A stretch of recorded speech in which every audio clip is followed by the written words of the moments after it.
you're confused about like everything in your life, you know, let's say if there is a small thing, if you're confused about ice cream, it is okay.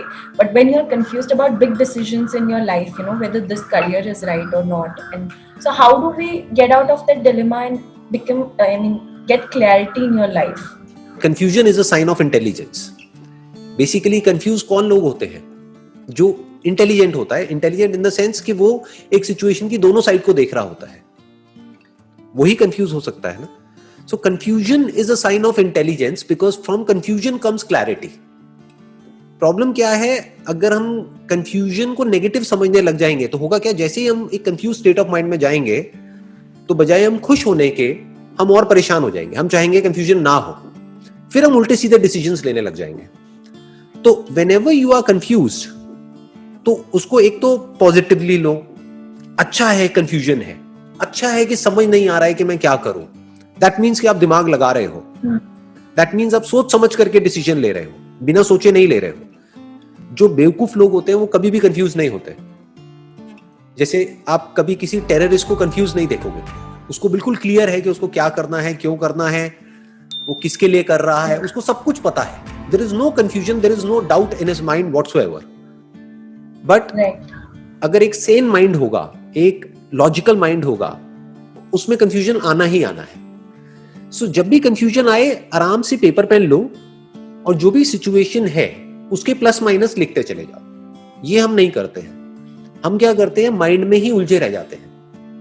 अपने अंदर ही हम कुछ बोलते रहेंगे, तो वो और कंफ्यूजन बढ़ता चला जाता है. वो बुरा है. कंफ्यूजन बुरा नहीं है, क्योंकि कंफ्यूजन हमारा दोस्त है. वो हमारे माइंड के लिए एक तरीके की एक्सरसाइज है.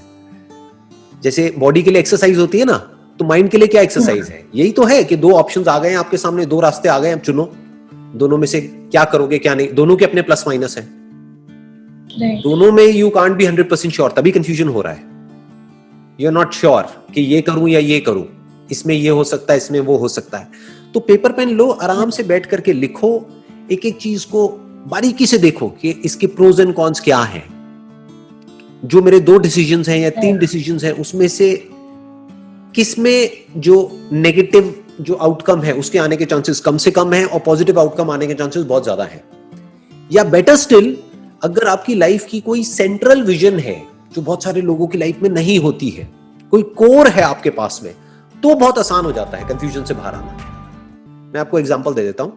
जैसे अगर आपका माइंड क्लियर है कि this is what I want from my life, this is why I am alive, तो आप उससे कनेक्ट करके देखो उन 2 डिसीजंस को, कि वो जो आपकी लॉन्ग टर्म विजन है कि आने वाले 10 साल बाद, 20 साल बाद, जैसे भी आप अपनी लाइफ को देखते हो, उससे क्या कनेक्ट हो रहा है.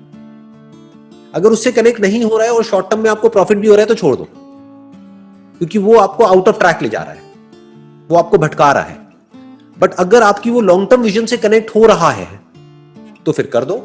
लाइफ में अगर इफ यू रियली वांट के डिसीजंस क्विक हो जाए, मतलब ज्यादातर लोग चाहते हैं बट समझते नहीं है कि कैसे होगा, कि मतलब if you want to take instant decisions, 1 second में डिसीजन लिया, हाँ तो हाँ, ना तो ना, तो वो कैसे होता है? सबसे पहले आपको अपने लिए डिफाइन करना होता है that what is it that I want from my life, कि मुझे अपनी लाइफ से चाहिए क्या है.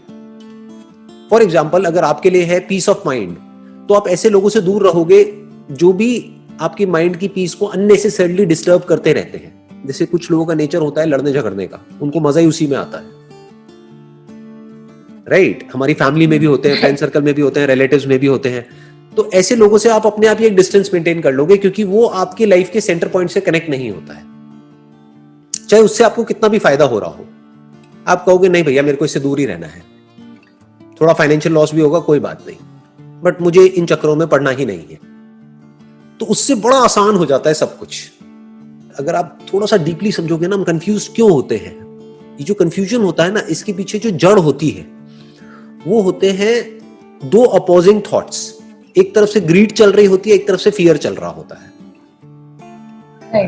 एक तरफ से हमारे अंदर एक डिजायर होता है काम को करने का, लेकिन एक डर भी कहीं ना कहीं उसके साथ में जुड़ा होता है, उसके कॉन्सिक्वेंसेस की वजह से.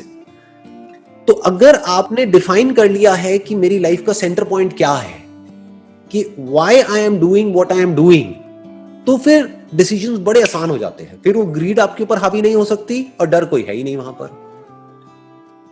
For example if somebody comes to me, जैसे अगर मैं आपको अपना एग्जाम्पल दूं, हो सकता है आप उससे अपने आप को रिलेट करके देखोगे। अब मैंने क्या किया हुआ है, अपनी लाइफ के लिए प्रॉपरली डिफाइन किया हुआ है, जो ज्यादातर लोग नहीं करते हैं। मैंने प्रॉपरली डिफाइन किया हुआ है कि ये जो मैं अभी कर रहा हूं, जैसे अभी आपसे बात कर रहा हूं, ये जो मैं सेशंस कर रहा हूं, ये मेरा पैशन है, ये मेरा प्रोफेशन नहीं है। तो कोई भी अगर मेरे पास में आता है, बहुत तरह के लोग अप्रोच करते हैं, पता नहीं कहां से, अगर मेरे पास आएंगे कोई भी ऑफर लेकर के, तो मेरे माइंड में कोई कंफ्यूजन नहीं है, पहले ही ना है।